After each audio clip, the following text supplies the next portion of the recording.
Okay, everyone. So, welcome. This is our February orientation. We're trying to do these monthly. The curriculum is still to some extent under development, so bear with us. But hopefully, by the end of tonight, you'll feel like you've got a much better idea of what's going on and how you can participate. Um, and still got a few people trickling in, but we're going to get started anyway. So, let me start with an introduction of myself. My name is Andre Stackhouse. I'm the executive director of Whole Washington, officially since December, unofficially a bit longer than that. But I am a lifelong Washingtonian. I live in Seattle near Green Lake. I grew up on the east side and have lived in Seattle proper since attending the University of Washington, where I studied information science. Um, Feels like a whole lifetime ago, but my professional background is in software engineering. I do still do that professionally, actually, but it seems to represent a smaller and smaller part of my attention these days. I really got activated into political organizing with the Bernie Sanders campaigns. I was a volunteer on both of his campaigns. Um, and in 2020, I was elected state and national delegate to the Democratic Party. Um, and I got involved with Whole Washington shortly after his first campaign. And by 2022, I volunteered to run the I-1471 campaign. That was our last ballot initiative. Um, and I'm kind of Whole Washington's first ongoing staffer. We do have a few people that we contract with. But one thing we're trying to build out at this organization is a stable staff structure to support all of our volunteers. Um, and a huge part of what I see my job as is to be a point of contact for everyone, both within Whole Washington, but also within the universal healthcare movement more broadly. So if you want to get in touch, you can email me, andre@wholewashington.org. You can also book a meeting with me. And I have a cal.com link that makes that very easy. But I include that email and that link on there because I want you to get in touch with me. Don't be shy. Um, I'd love to have a conversation with you, really about anything, because a huge part of how we build this movement is just building personal connections, and getting to know each other in our communities. So, um, I also have this slide here for Carrie. I kind of threw it together, but we are joined by Carrie tonight. So instead of introducing Carrie for you, I'll just say that she's our board chair. And Carrie, would you like to take it from there? Yeah, sure. Happy to be here tonight. I just really appreciate the effort that goes into these monthly volunteer orientations and the monthly town halls. I think it's making a big difference, helping people feel informed and engaged in the work that we're trying to get done here. So, the slide says all the things. I'm a nurse by background. I live in Southwest Washington. I've been the board chair for a little over a year and volunteered about as long as Andre has, with the similar background. Bernie bringing me in, and you guys are stuck with me. So happy to be here. Welcome. Thank you so much, Carrie. And there are many, many leaders within Whole Washington. You will get to know them if you work with us. But Carrie and I, really handle the two sides of the Whole Washington organization, with Carrie on the board and me as executive director. So please reach out to us if you don't know who to reach out to, and we will point you to whoever needs to take the next step on that. So now's the opportunity. You can introduce yourself. We had lots of people introducing themselves in the chat earlier, and it's great to have folks from all over Washington here. Uh, Always love when the introductions include a little bit about yourself, like where you're from. We are a statewide organization, so the geography actually is highly relevant. Also, we're a very coalition-minded organization, so if you happen to be active in other organizations, that's also really great information for us to know. Um, we may be able to bring them in and collaborate with them. And then also, what brings you into Whole Washington and the universal healthcare movement? That's uh, that's something that we need to know because there's so many more people that we need to bring in. So feel free to drop an introduction in the chat or redrop an introduction in the chat. And if anyone wants to come on mic and do an on mic, on camera introduction, go ahead and use the hand raise function. I'm happy to call on a few folks.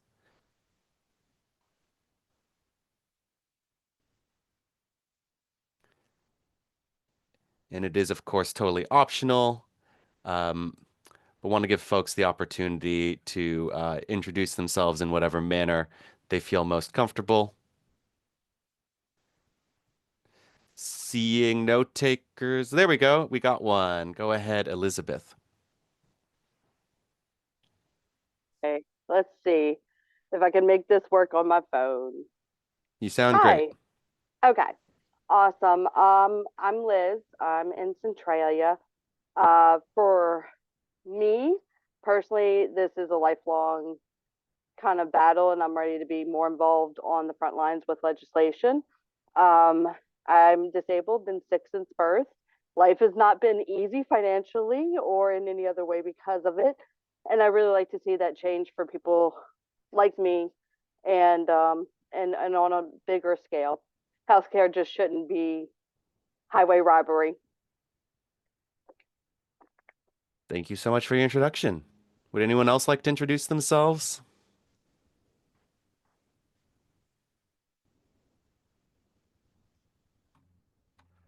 Let's see. Oops, sorry. I see, and I hope I pronounce it correctly. Is it Nima? Hello. Yeah, I'm Nima. Can you hear me well? Yes. Hi, my name is Nima, and I am from Nisqually, which is by Olympia. And I um, am motivated. I think I put it in the group chat, but I'm motivated by um, making sure that people here have access to healthcare, that everybody has access to healthcare. Like I believe that food, housing, water, healthcare should all be accessible to people, and that um, we will all be better off collectively if we are taken care of. The and this is one of the only things that I've seen happen. Well, this initiative that I feel like um, is supportive or something I can support. Some of the other stuff that I've seen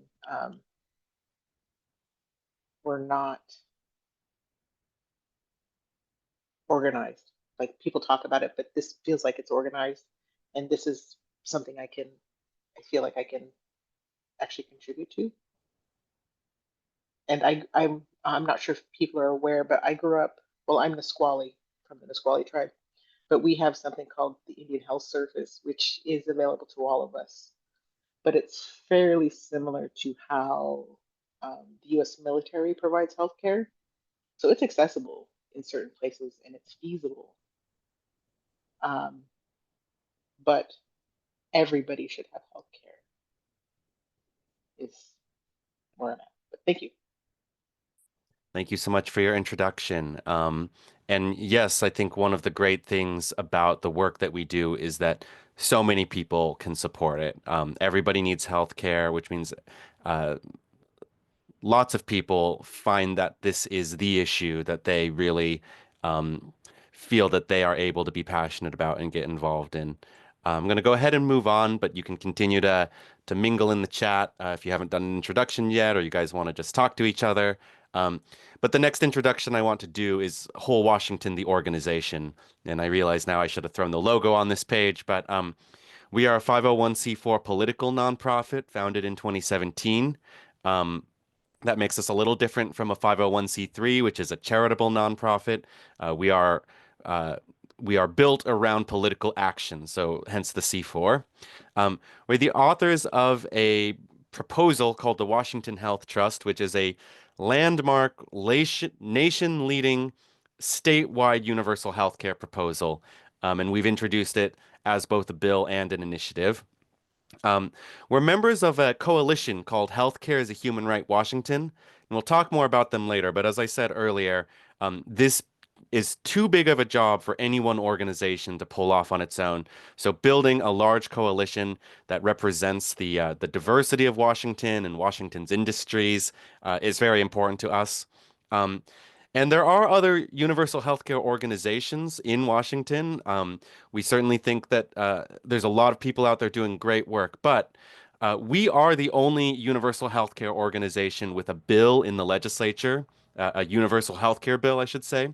We're the largest universal healthcare group in Washington, and we're the only one that is actively building towards a ballot initiative campaign. So there are some things that make us special, and we try to not duplicate the work of others and instead find what's missing and show up there to add that to the movement. Um, and I think it's important for folks to have a bit of orientation within the history of universal healthcare in Washington, because we're really not the first to try to do this. This has been a dream for a long time. Universal healthcare goes back about 100 years in it goes back about 100 years globally, even longer in some places, but uh, really universal healthcare in Europe and much of the world was a sort of post-World War II rebuilding effort. And there was an effort to make it happen at the time in the United States, but the United States went on a very different pathway. In Washington state specifically, the most recent sort of relevant effort was in 1993. A lot of people don't know, but Washington actually passed legislation that could be considered universal health care legislation called the Health Services Act. I saw somebody in the chat mention that they've been interested in this since the Clintons ran on this, and this is very much part of the history. So federally, we had an effort that was sort of led by the Bill Clinton, who was running for president, ran on universal health care and got elected, and it was sort of a major priority of the Clinton administration in the first term. And Washington was something of a charter state. So we designed a universal health care proposal that was similar to what the Clintons proposed. Um, it was a little bit less of a public healthcare system than what we tend to talk about. It was really based through employers and requiring employers to provide healthcare to everyone.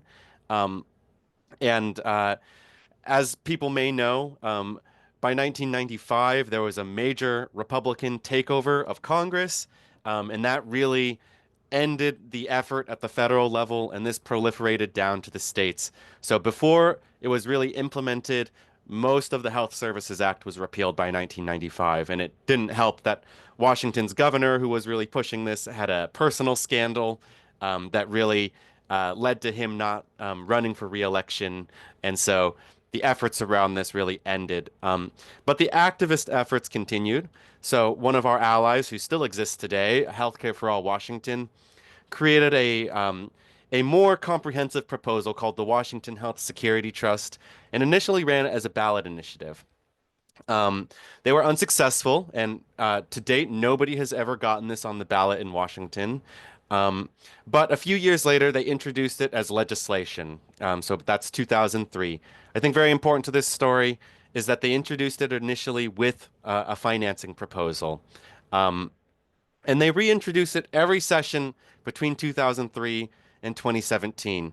And over the course of this, their allies in the legislature suggested that they remove the financing to make it more politically palatable.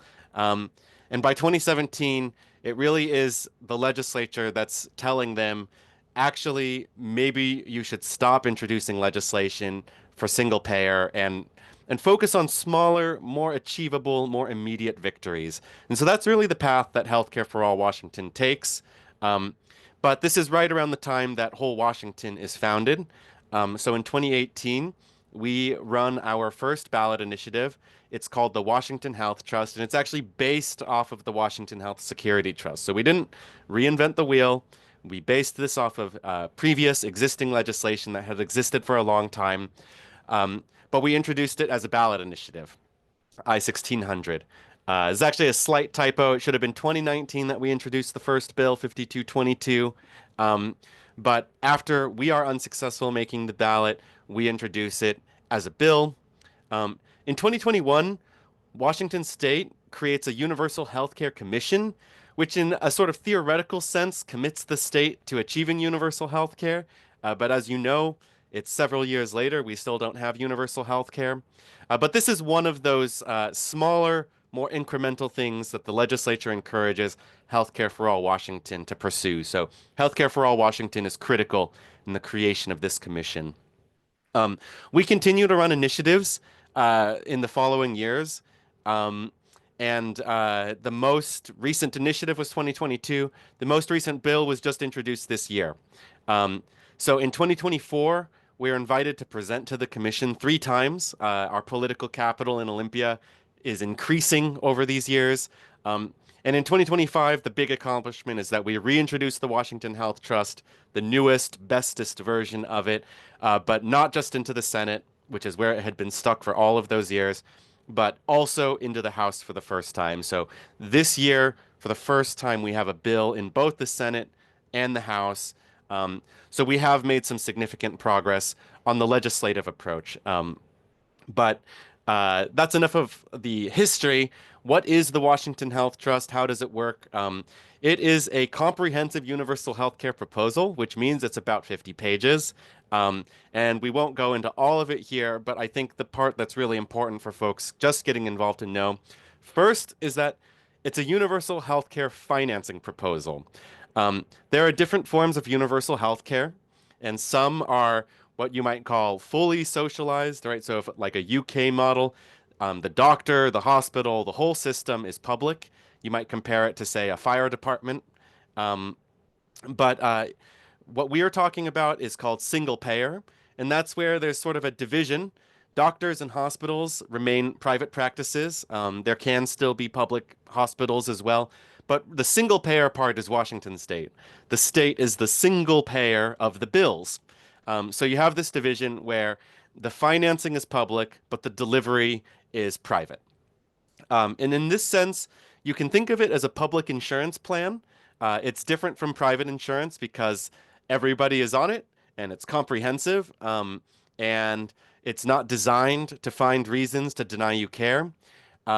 But I think for people who are familiar with insurance, comparing it as public insurance kind of makes sense because you go and see a private practice and then you hand them your insurance. They send the bill to Washington State. This exists all over the world. A few countries that do this include Canada, Taiwan, South Korea, Australia. We always like to point out that this started in one province of Canada, Saskatchewan. That is a conservative and rural province. So it really doesn't matter the politics. This is something that everybody needs, and so that's why it was able to start in a single province of Canada. It doesn't need to be a highly urban province. It doesn't need to be a highly liberal province. And eventually, that program was expanded to cover the entire country. As I said, this is based on residency. So if you live here, you're covered.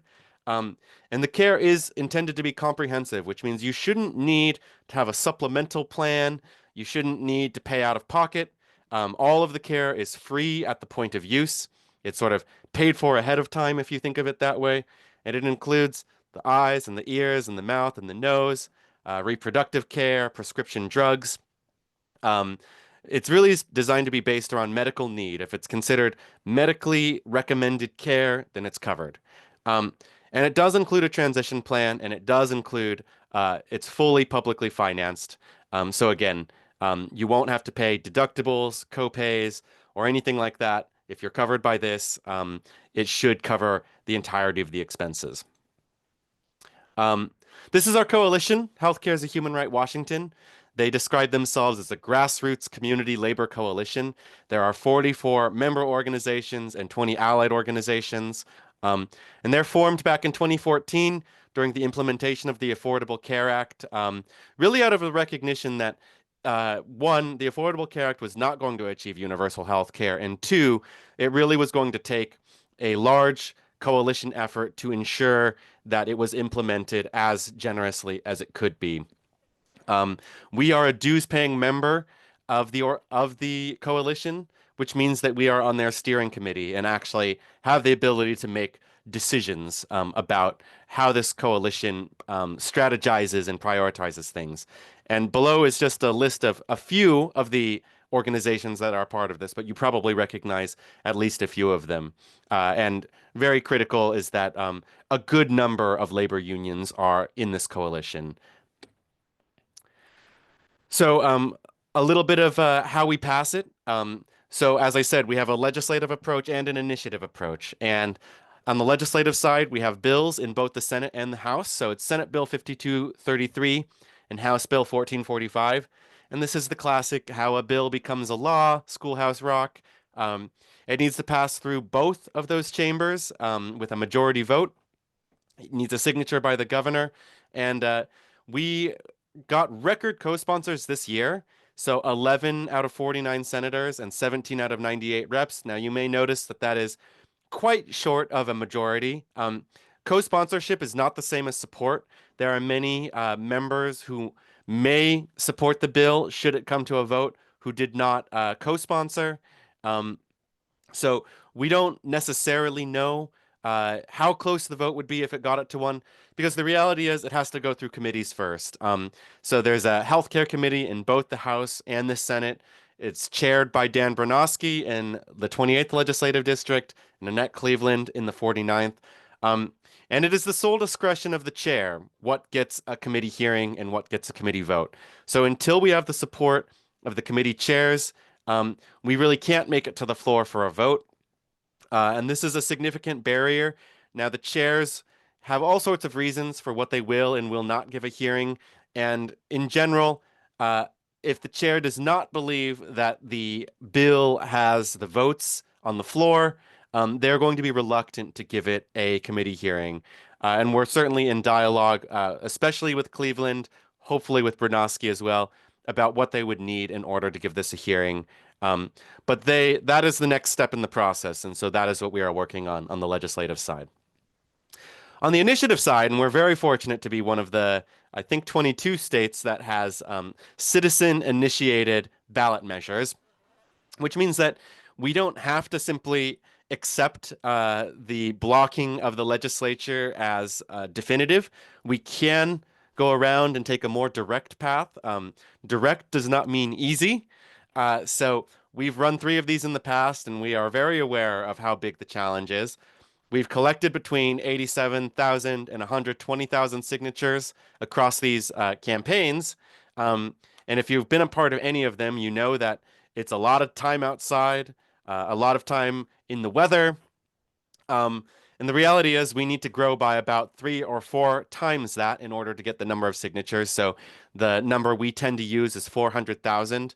It is based on the number of votes in the last gubernatorial election. So lucky us, voter turnout was a bit lower in the last election for governor, which means that the threshold's a little bit lower than where it's been in the past. But we still say that 400,000 is our goal. And realistically, this is probably going to cost quite a bit of money. We've run this on absolute shoestring budgets in the past, but the numbers that we work on, and these are just estimates, but $200,000 in order to launch an effective initiative campaign, closer to $1 million to make the ballot. And then to win, we anticipate that this may be one of the most expensive get out the vote campaigns. It's a statewide get out the vote campaign. There's a lot of industry money in healthcare that's going to fight this very, very hard. And we base these numbers off of the last 4 initiatives. So Brian Haywood put 4 initiatives on the ballot in the last election cycle, put down about $1 million for each of those. And then once they were on the ballot, there was a yes campaign and a no campaign for each one. Sometimes yes won, sometimes no won. Sometimes the side that spent more won, sometimes the side that spent less won. But all of them raised between $6 and $25 million, and there's no reason to think that our campaign would be any different. So that is the range that we're looking at in terms of money. It's quite a bit more than we have right now. We are focused right now on that $200,000 goal, and we know that a lot of the philanthropy money, a lot of the political money of Washington will only be available to us once we make the ballot. So it's really 2 entirely different leagues of fundraising, but this is what we are kind of looking at. And that's going to pay for all sorts of things, including staff. including, getting myself up to say full time or at least half time, but also paid signature gatherers. The get out the vote side of it is going to be a lot of advertising. So this is the politics of today. It costs a lot of money. Okay, pause here for questions because we're going to go into a slightly more interactive portion of this soon. But did folks have any questions about just the information that we've presented so far?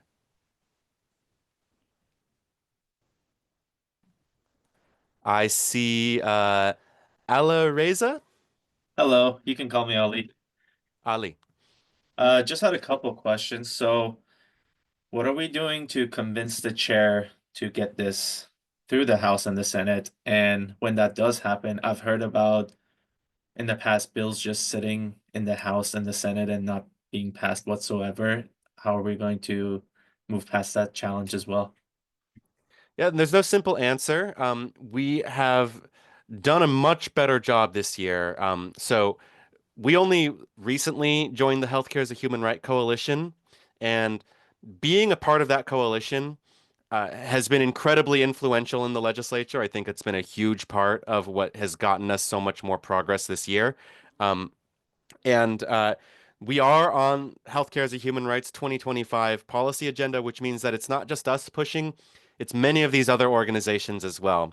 And one thing we did is we sent a letter to both chairs and we got these organizations to co-sign. And so, again, it's a matter of applying political pressure. There's another kind of a little bit more in the weeds portion of this. Well, I guess it's the commission. I did mention the commission. Um, and we presented to that commission 3 times. And one thing that the chair, at least on the Senate side, has been very clear with us on has been that she is going to take recommendations from the commission much more seriously than policy that does not have recommendation from the commission. And so we have been working to really break down how this works to the commission and make the case that they are tasked with coming up with universal healthcare policy and universal healthcare design, and that they can either try to write something from scratch and reinvent the wheel, or they can build off of what we already have. And so, we've been building that relationship with the commission, and our hope is that if they can recommend it, that the chair will give it a hearing. But there's more. We're planning a demonstration in Olympia this year, and so again, there's no one way of doing this. And I think that there are entire books written about how to build political pressure, political power, and apply political pressure. I think one thing you have to do is convince them that it is more advantageous to them politically and their political careers to support it than to be in opposition. And so making sure they understand that this is something coming from their constituents and that it could end up being an electoral issue is very critical as well. And yes, we'll talk more about our pledge campaign, which is one way that we're doing this. So we'll show that soon. Any other questions? Thank you.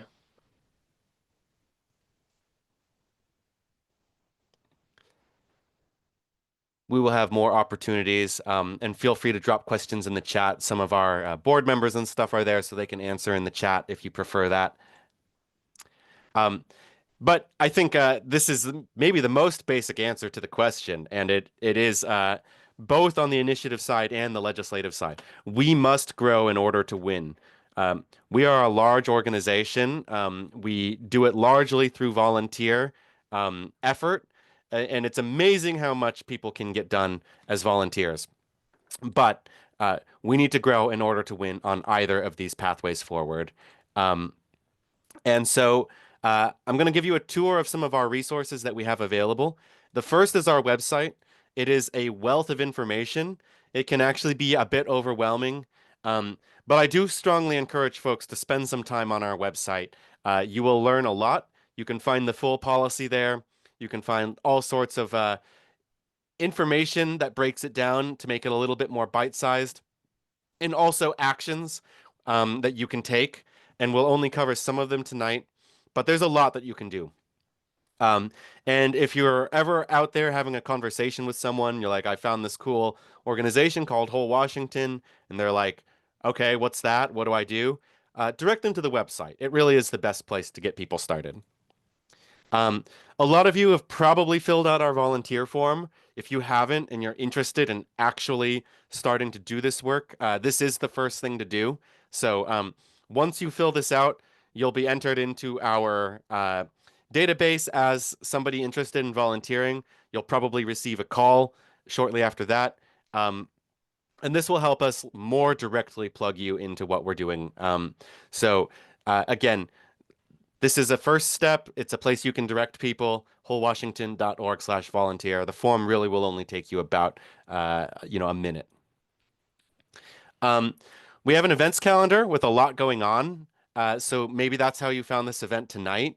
We try to always have stuff every month. So check out the event calendar. We have both virtual and in-person events.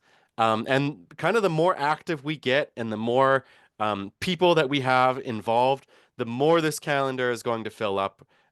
So hopefully there's something near you. If not, we do have a relatively easy process in which you can actually throw something on this calendar.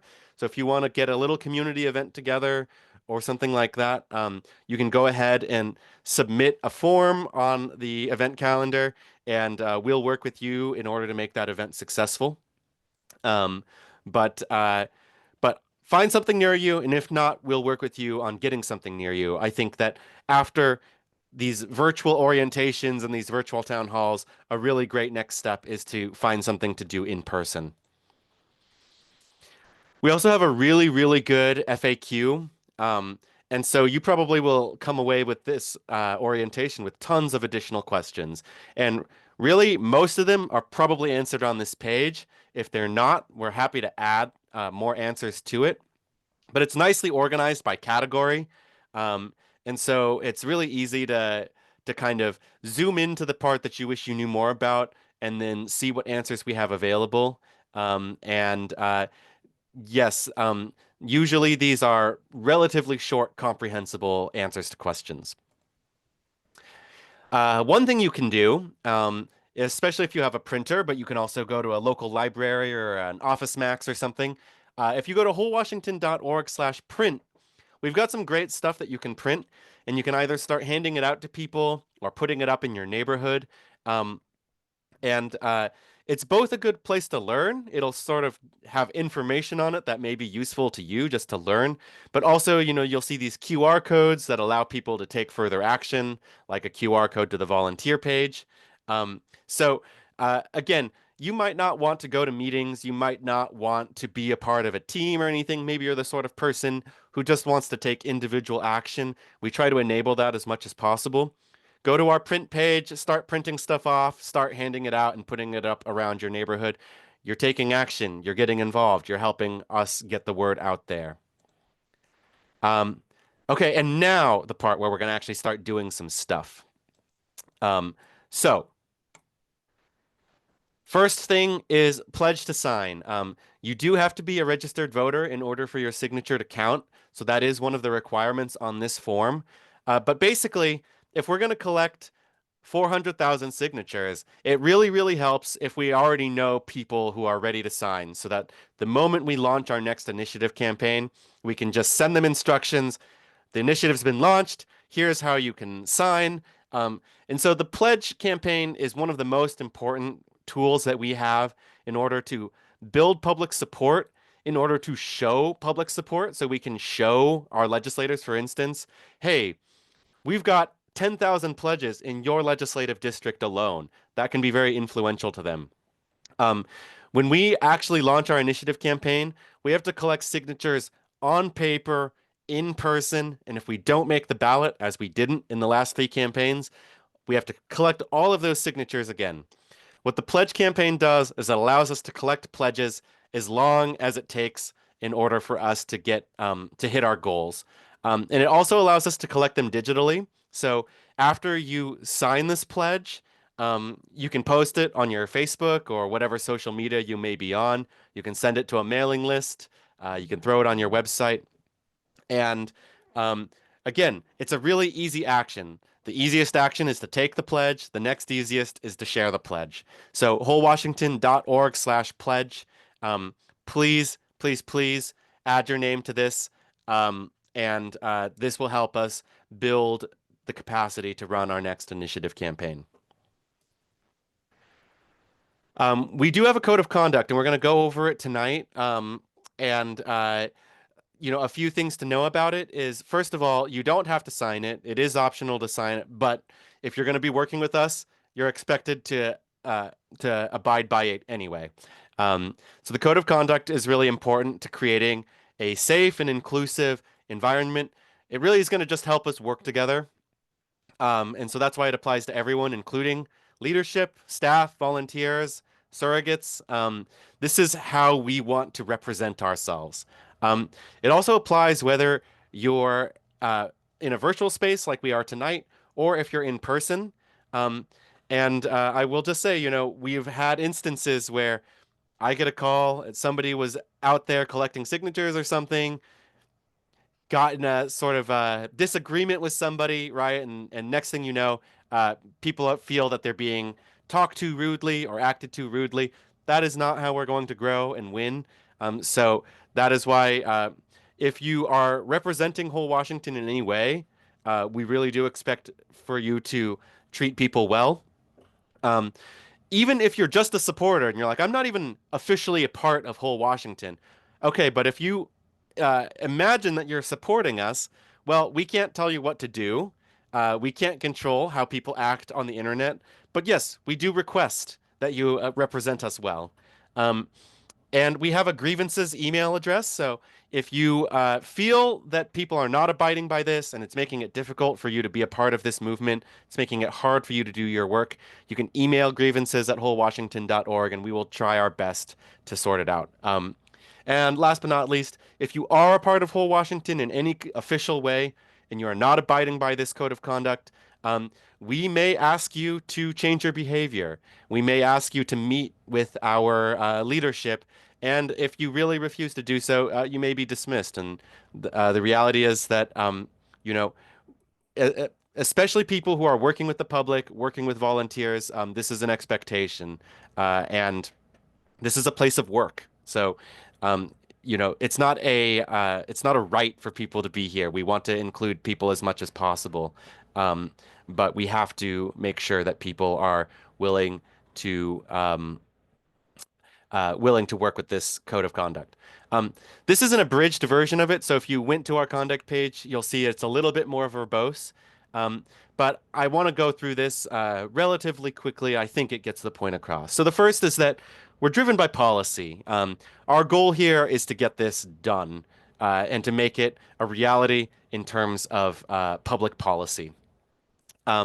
Two, we are committed to nonviolent political action, and this is us, Whole Washington. Okay, so we're not going to talk about the history of revolutionary politics. There's a time and place, perhaps, but here in Washington, at Whole Washington, we are only interested in nonviolent political approaches. We also value electoral approaches, like the legislature. We also value direct democracy, like the initiative, and we value direct action, things like die-ins, things like public demonstrations. So we have to value all of these things. People may have opinions about this is better than that, but we can't talk down to people doing this work because it's all valuable. We're also not interested in criticizing people on a personal basis. We don't necessarily like every member of our legislature. We don't like people who work for insurance companies, but our criticisms are systemic and they're about policy. It's not about who these are as human beings. They're just people.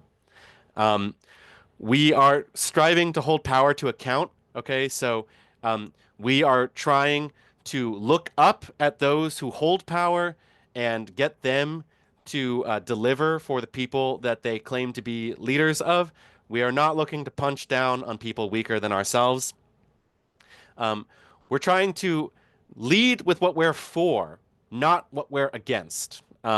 So, there is obviously we have some political criticisms out there, but we tend to focus more on what we are advocating for. We're also brought together by shared political interests. So this isn't about being the same identity, being in the same party, um, believing the exact same things. But what brings us together is that we all agree on this issue of universal health care. We're happy to have debate and disagreement. Compromise is also a part of what we do. But again, this needs to be built on a foundation of good faith. We have to trust each other. We have to be sincere with each other. And if we're not willing to do that, then we're not having a real conversation. It is okay to be wrong, or for somebody else to be wrong, or have a different opinion. That's all in good faith. But if we start attacking the intentions or motivations of other, we're no longer in good faith. Um, all of our communication needs to be rooted in respect, professionalism, and kindness. We want to be inclusive and collaborative with how we work. Yelling is not really conducive to that, including when we're typing at each other. So don't yell at each other, whether in text or with your voice. No hate speech or racial slurs. I think that's pretty self-explanatory. No false identities. No doxing.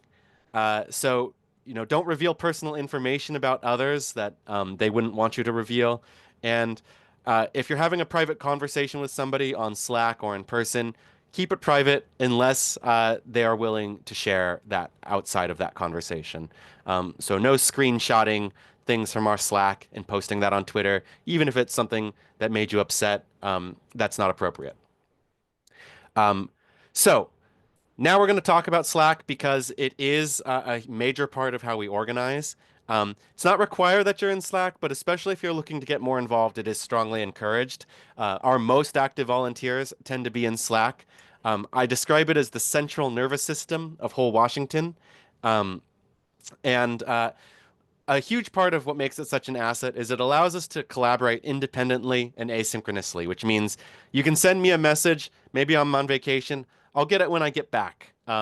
You work when you work, I work when I work, and yet we still are able to work together. It's also really nice because it doesn't require us to exchange contact information, so you don't have to keep a huge Rolodex of emails and phone numbers, and people may not want to share that anyway. So if we're in Slack, we can just talk to each other. We don't need to exchange that contact information until we're ready. It also allows us to organize by topic or geography or project. Those are called channels.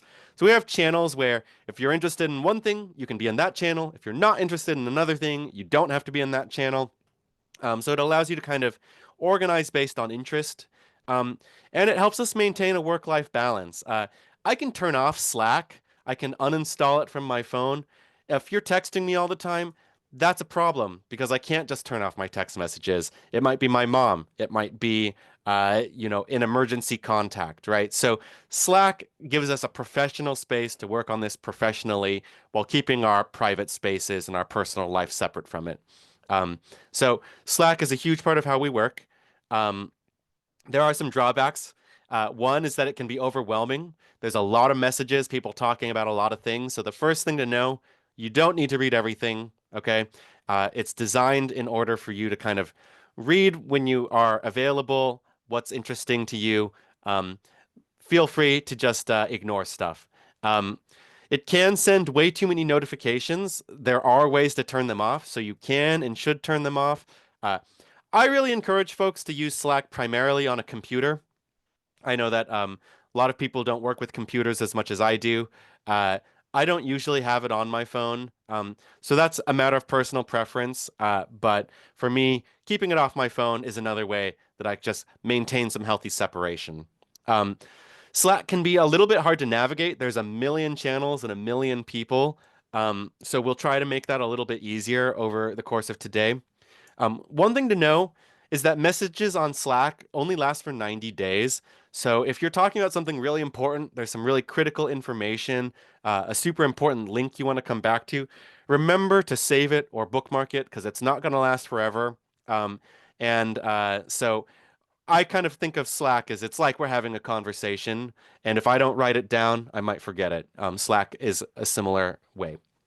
And then, I just consider yourself warned. It can also be really addicting because it is fun and there's a lot of exciting stuff going on and there's a lot of cool people in Slack. And so It can be really, really fun to get involved in all these conversations. Just keep your eyes open. If it's getting a little bit addicting, um, give yourself a minute to step back from it. So now I'm going to give you the opportunity to join. So if you go to wholewashington.org/Slack, you can do this anytime, but I'm going to stop right now and give folks a minute to do this. And so this is available whenever you need it.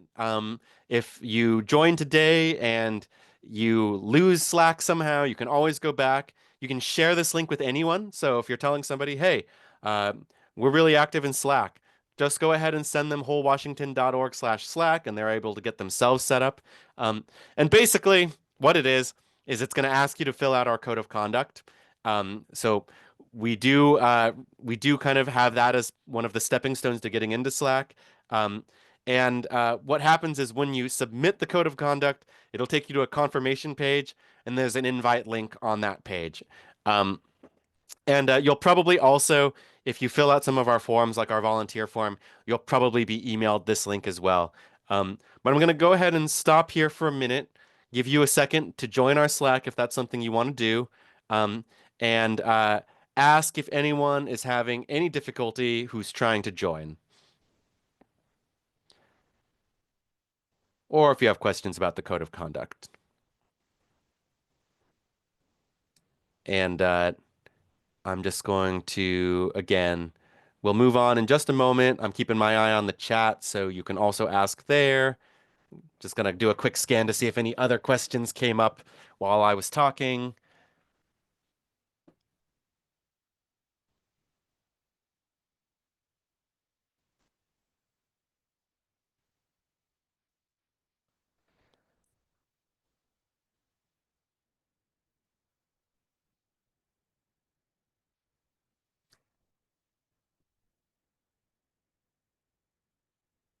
Starting to see people come into the Slack. That's great.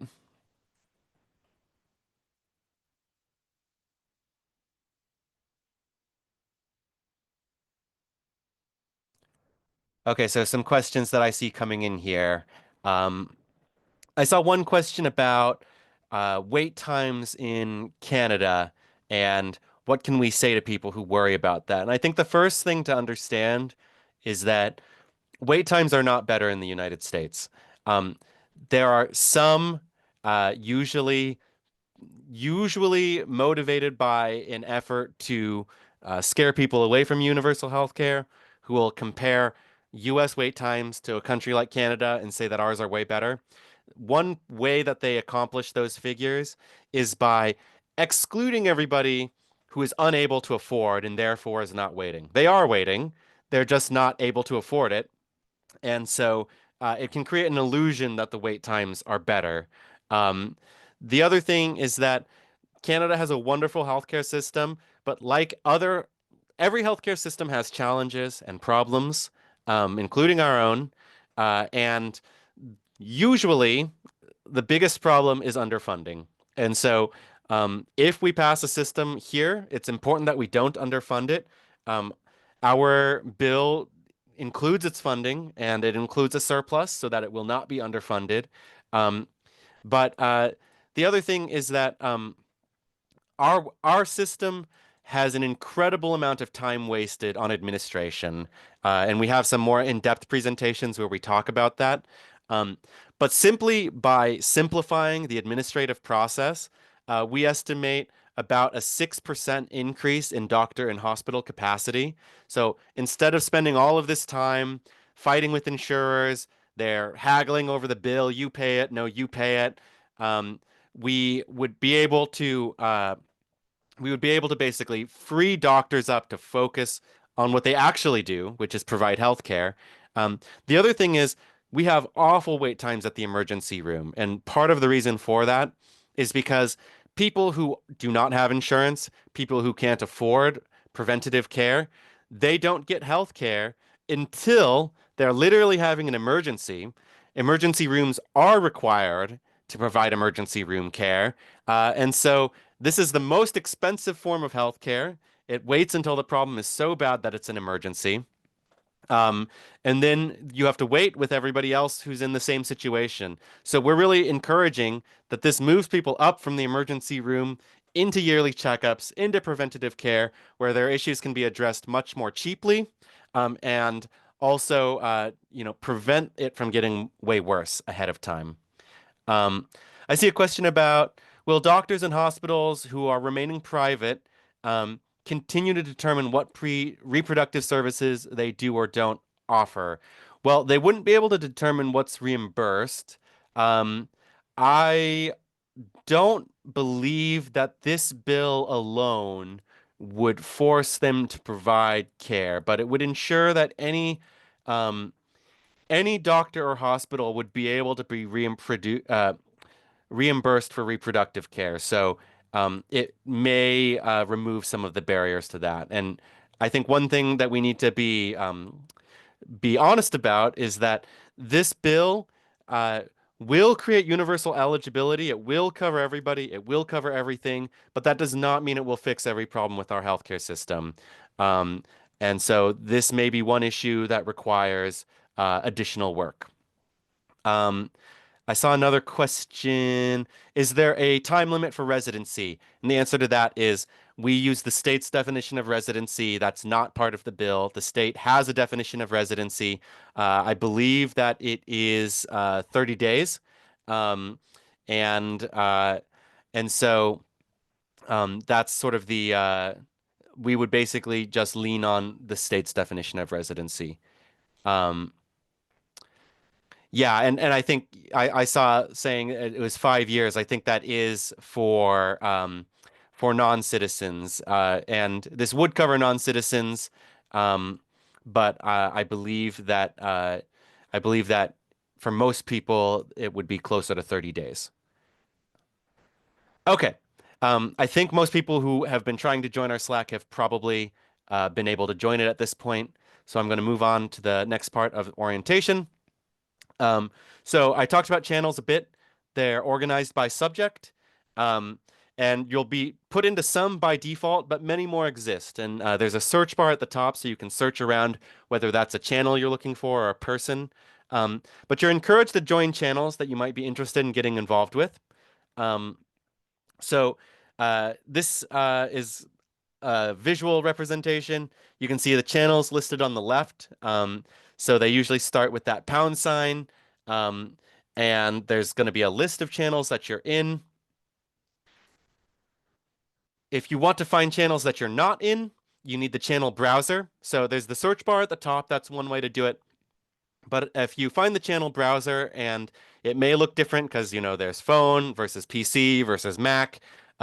But for me, it's at the bottom. So you scroll to the bottom and it says add channels. And then when you click on that, it's going to pop up a little menu that includes browse channels. And so you click that and that brings up the channel browser. For some people, it may be next to the heading. So the channel's heading at the top, there might be a little plus sign. And if you click that, it should bring up a similar set of options. And once you're in there, you should be able to see all of the channels. It'll be like a list. You can scroll through them, but you can also type into the search bar and filter that list. So you may have a hunch that there's a channel and search to see if we have one for it. You can also curate what list of channels you have. So we're going to talk about starring, muting, and leaving.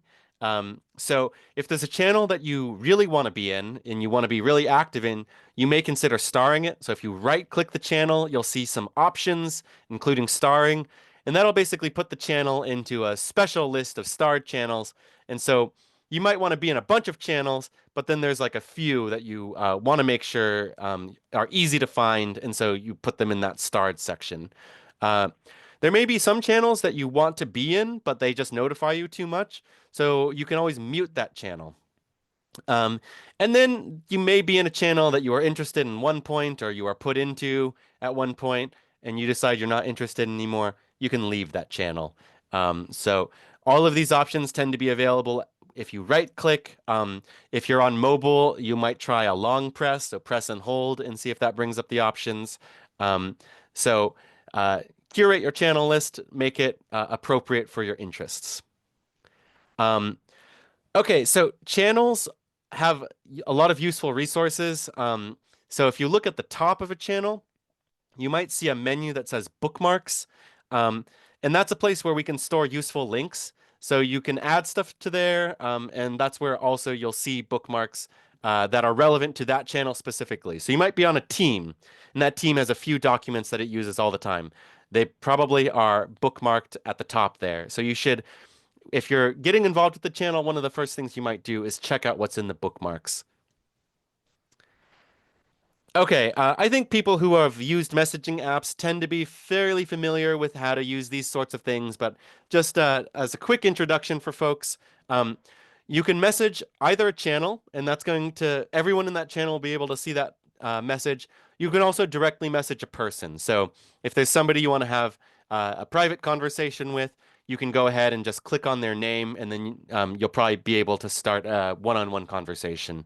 Um, and you can you can reply to a message specifically. So you'll see on this screenshot here, we have this message from Carrie. Check it out. 11 sponsors. It says 4 replies, right? So instead of posting a new message that goes to the bottom and pushes all of the old messages away, if it's relevant specifically to that message, you're encouraged to do it as a reply. So when you hover over a message, you'll get some options like these emoji reactions. And that little speech bubble is how you reply. So you can click the replies and see the conversation people are having in there. You can use an emoji reaction.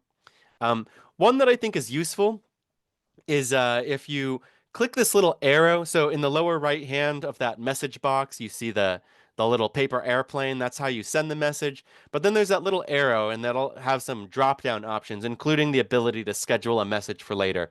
That can be a way if you have something, maybe you work late at night like me, and you want to post it, but you don't want to bother people, schedule it for the morning. Really useful. Here's a few useful channels that you should know about. So one channel that everybody gets added to is the announcements channel. And that's official announcements from whole Washington leadership.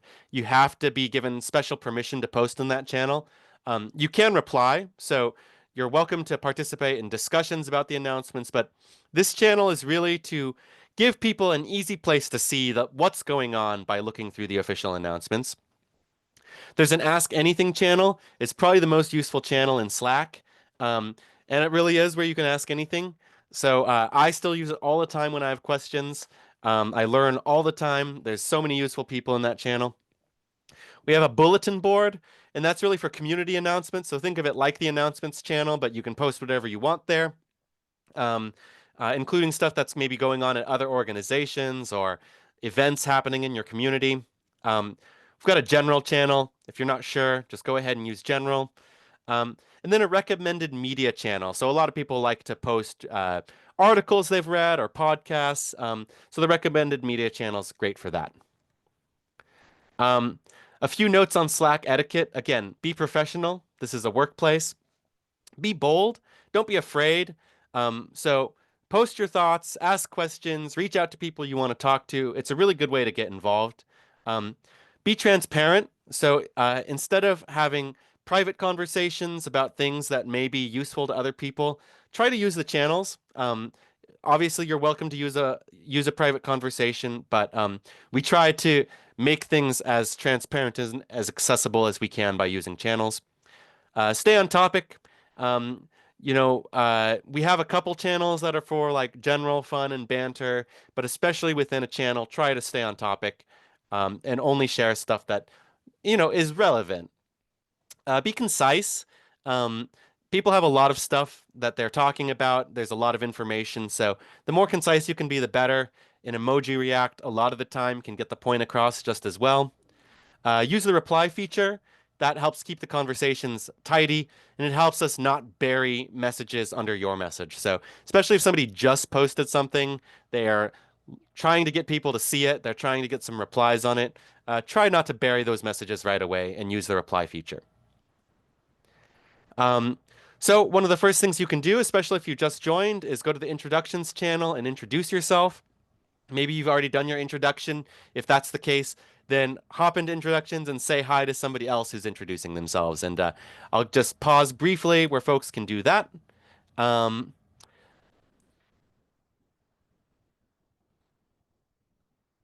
and I see we're at 6:35, so we'll try to get through the rest of this relatively quickly and leave a bit of time for more general discussion.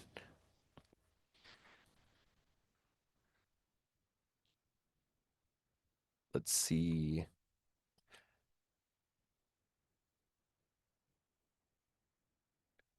Not seeing any yet.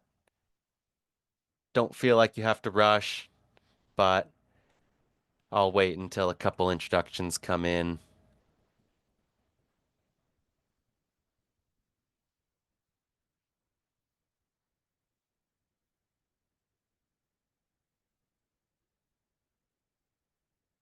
There we go. Got some introductions coming in chat, so go ahead and introduce yourself when you get the chance. Say hello to each other. Use a little emoji react. Try to have some fun with it. Okay.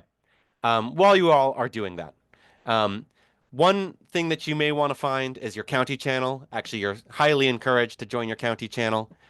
So we have a channel for every county in Washington. The one exception is King County, which has several channels. Um, so this is kind of, we need to get off of Slack eventually and out into our communities. And the county channels is how we start to build some of these local connections.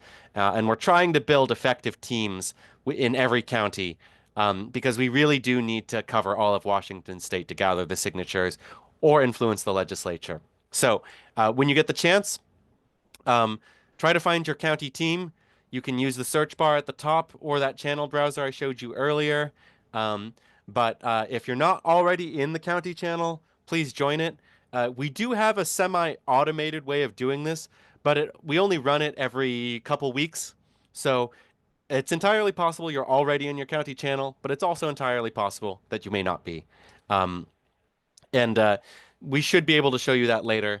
But again, I'm going to just pause for a minute so that I don't get too far ahead of people. Um, Once you're done with that introduction, go ahead and try to find your county team.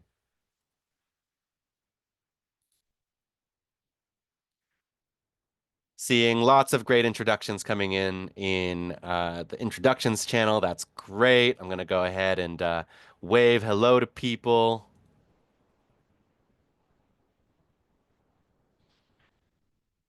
And I believe the county team is usually,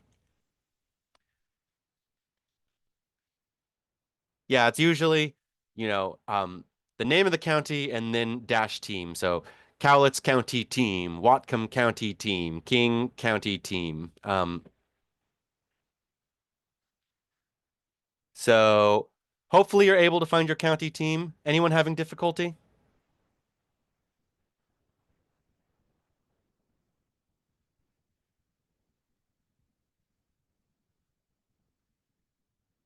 All right, seeing none, I will go ahead and move on. Okay, quick break for questions, because we're going to go into a little bit more detail on some of the documents and resources we have available to you, how you can start to dive into things a bit more. Um, but questions about anything at all?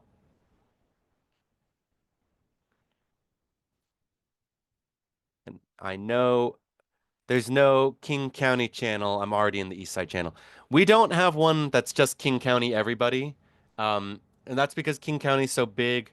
Also, um, I think we're still figuring out our team structure a little bit. For now, county is nice because everybody's in one and everybody tends to know what county they're in. Um, we do need to break into even smaller, more local teams.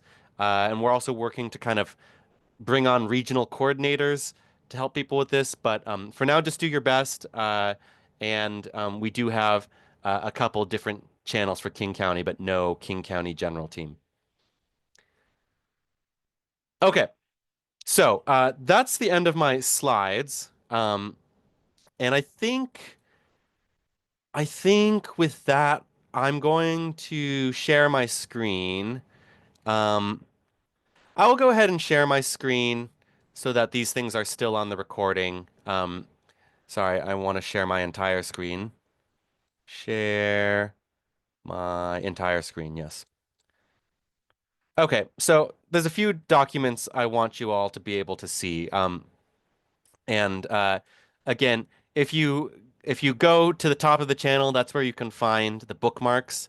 And so this is the announcements channel, and everybody's in it. So the bookmark that I have here is the team directory. Um, and this is maybe still needs some updating. I was just working on this today, but this is where you can see like our board of directors and their emails, so you can get in touch with members of our leadership. This is where you can see my information. I already shared this with you. Um, but again, this is where you can just kind of see who's involved with what. Some of you may have met Jen, our communications coordinator. We have a data person, Lindsay, a web developer, Rob. Um, so this is where you can really see who's doing what at Whole Washington, and we'll see this fill in. You can see on the second page, regional coordinators. And we've got a few people who are coordinating different regions. So that may help you get a little bit better oriented into um, what's going on. So Pam, Leah, Naomi, Amy. And then on the third page, we really want to get a lead in every county. I may be missing some because you might notice that the only one that I have here is Micah for Cowlitz County. But we would love to find somebody who's willing to be a lead or a coordinator for every county. So that's something we're working on, and maybe if folks are interested in volunteering for that, they can let us know today. But that's the first document. If I go back to Slack now, the rest are more specific to counties. Just checking here.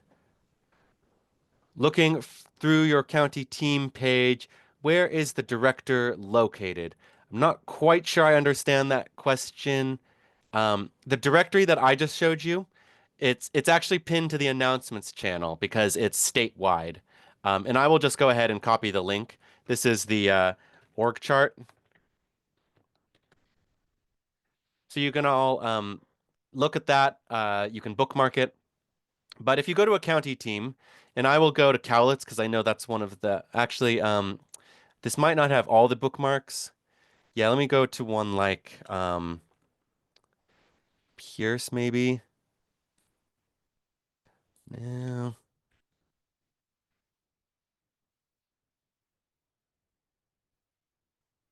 Um,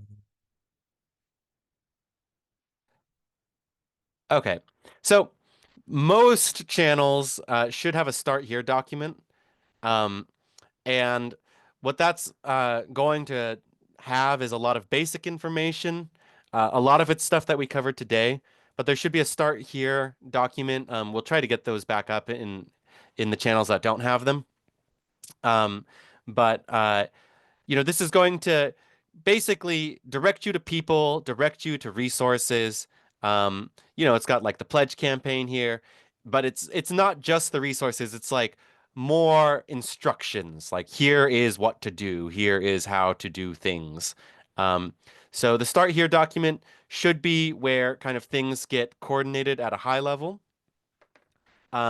Most channels have a few other documents as well. So going back to Cowlitz, you'll see that there is a team document, and this team document will list people. So this may help you find people who are active. They may also have another volunteer document. So again, we're still working to get some of this cleaned up, but this may help you find people. And I realize now, actually, I am going to stop the recording.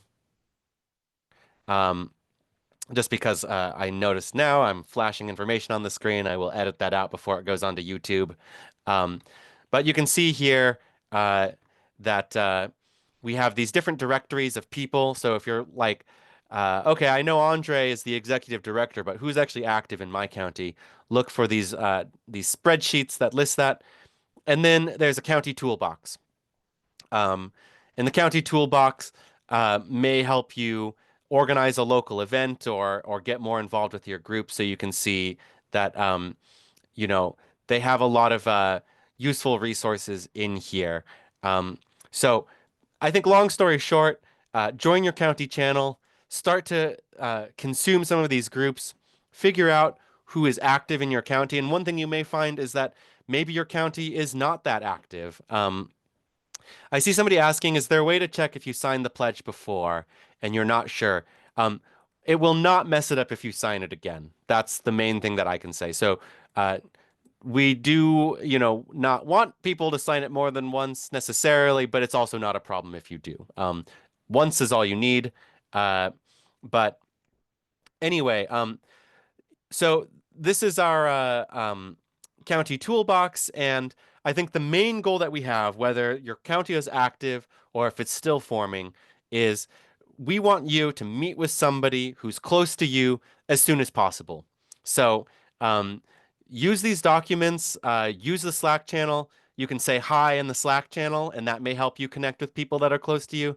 But I think your next goal after this orientation is to try to meet up with someone local to you as soon as possible. And we'll try to make that easy. We'll try to be proactive in recognizing that you're new and giving you that phone call and saying, hey, let's meet, or hey, there's an event coming up. But it also helps us if you are proactive as well. So after this orientation, if you're wondering what to do next, the answer is try to meet up with someone local to you who's involved with Whole Washington. Introduce yourself in the county channel, follow the instructions in these documents, and that's basically how we will make that happen. And when you're ready, eventually we can host a town hall or something in your community. So a lot of people may have joined our town halls this summer, and our goal is to host lots more. So it really just starts with confirming a date and a location. We'll provide as much support as you need and as much as we can. So don't feel like you need to be an expert on anything.